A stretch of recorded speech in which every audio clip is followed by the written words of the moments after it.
Alright mga brothers, quick update para dito sa bagong Yamaha NMAX 155 Turbo version at Standard version.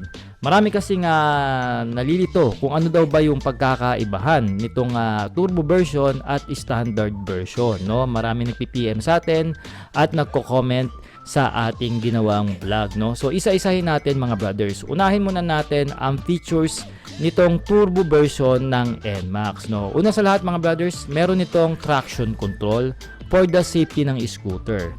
Malaki yung large compartment niya na meron 25 liters storage. So makakapaglagay kayo dyan sigurado ng helmet. At meron siyang GPS navigation. No? So pwede na kayo mag-navigate sa kanyang meter panel. Meron din siyang phone connectivity o yung tinatawag nating Yamaha Y-Connect. Syempre pa mga brothers, naka-variable valve actuation na rin yung makina nito. Meron na rin siyang USB charging port at in-upgrade na rin yan na mas mataas